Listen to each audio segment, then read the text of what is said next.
be reading a new beginning from the Jesus Storybook Bible, which is the story of Noah's Ark. And it's from Genesis 6 to 9.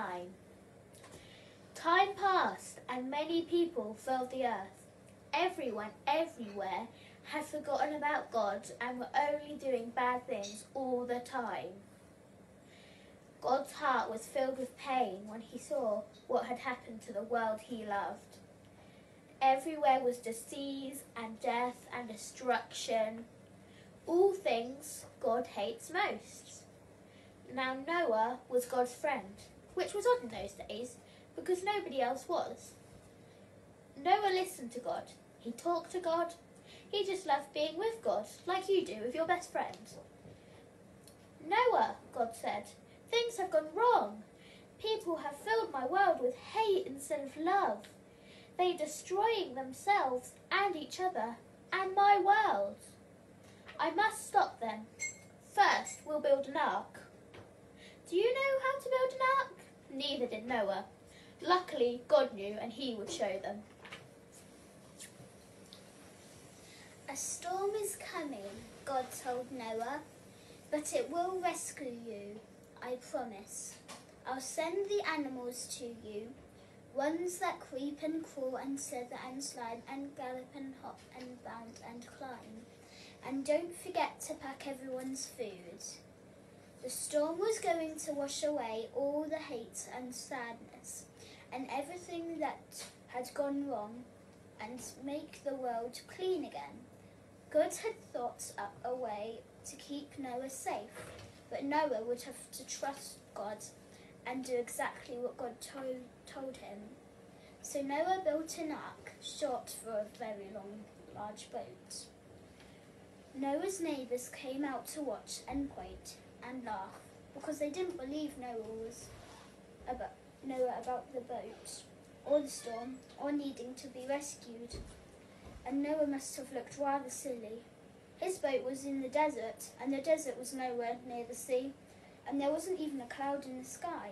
Why would everyone need an umbrella, let alone a boat? But Noah didn't mind so much what other people thought. He minded what God thought, so he just did what God told him to do. When the ark was ready, God said, all aboard, and Noah's family and all the animals climbed inside. Then God shut the door.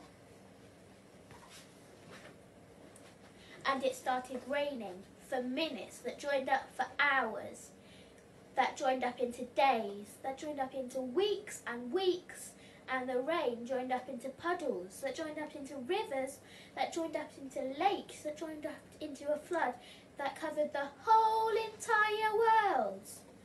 Their boat, that had once seemed so big, suddenly seemed very small. But in the middle of the huge storm, in the crashing waves, in all the thunder and lightning, through it all, God was with them. And God kept them safe for 40 long days and 40 long nights. Finally, the rain stopped. The sun came out and Noah threw open all the windows. Hooray! Everyone shouted. Noah sent his dove up to explore, and it wasn't long before she brought him back a fresh olive leaf. Everyone knew exactly what that meant. She had found a tree and land. The water was going down. At last, the boat landed quite suddenly on top of a great mountain. As soon as it was safe, God said, out you come, and so they did. Everybody skipping and dancing into dry land. The first thing Noah did was to thank God for rescuing him, just as he had promised. And then the first thing God did was make another promise. I won't ever destroy the world again. And like a warrior who puts away his bow and arrow at the end of a great battle, God said, see, I have hung my bow into the clouds. And there, in the cloud, where just the storm meets the sun, was a beautiful bow made of light. It was a new beginning in God's world.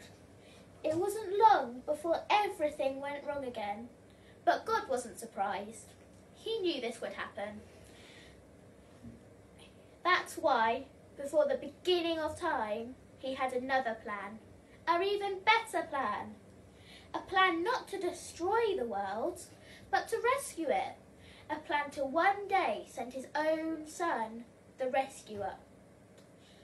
God's strong anger against hate and sadness and death would come down once more, but not on his people or his world.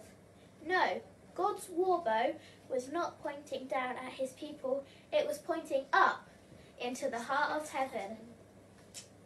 Okay, so that was a new beginning from the Jesus Storybook Bible. And I wonder if you would be able to be that brave and trust in God. Bye, guys. Bye.